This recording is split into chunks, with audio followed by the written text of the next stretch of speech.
Thank you, Kyle.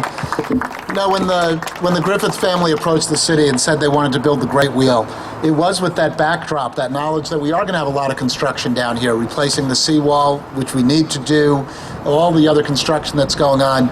And you know what? Unlike, say, digging that coal out of Wyoming, they didn't ask for a single government subsidy for this. They said they do it all with their own money. And let's say, and really, let's just think about this a little bit. What are the proponents of the coal exports claiming? Right? Their big argument is jobs. We need to do this for jobs. Well, people come to our waterfront right here. As I was coming down Alaska Way, I saw people streaming down towards the waterfront from Pike Place Market. I know millions of people come through Pike Place Market a year. So we're talking about sending coal through our community, sending it to China, and then they'll send us money. We got such a beautiful place with such a magnificent waterfront. They just come here to give us money. It's called tourism, right? And it's, in fact, it's an export. That's real economic development, a quality of our place. You know, I went to China last year. And I saw the level of pollution they had. Even over there in China, the public is starting to question the leadership of their country for failing to give them clean air to breathe. And the Chinese leadership knows that they have to make a change. The reason I was over there was because I was leading a delegation of green builders to China for a green building conference. They wanted to figure out how to build their buildings more energy efficient. In this city, we've committed to reduce our energy use in our downtown by 20% over the next 20 years. We have building codes that encourage energy efficiency. In fact, we have a new standard called the Living Building. And just last week, or 2 weeks ago, we dedicated the new building. We had the ribbon cutting of the Bullet headquarters. The energy it uses comes entirely from the sun.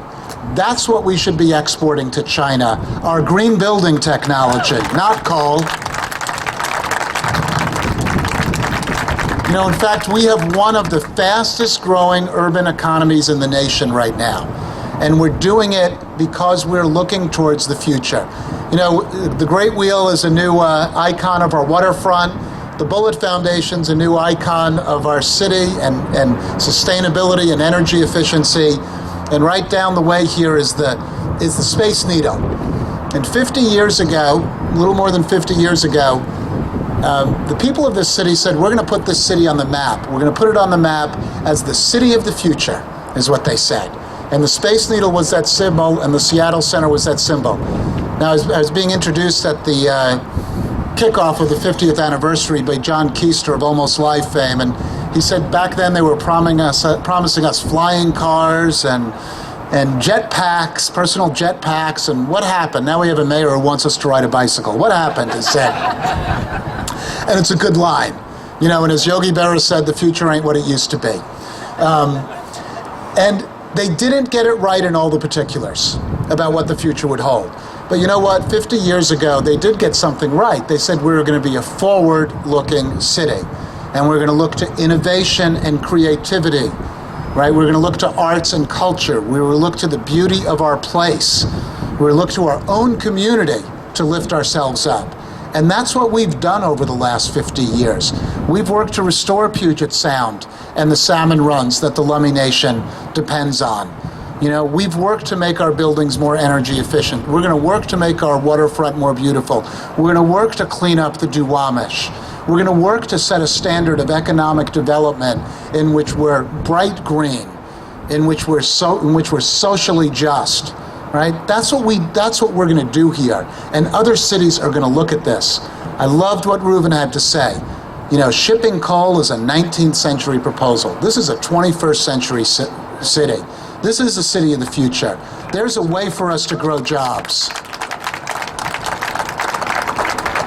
in a way that's consistent with our values. And these coal trains will hurt that. So that's one of the reasons we formed, and it's not just here, it's not just Seattle. We formed a leadership coalition against coal trains.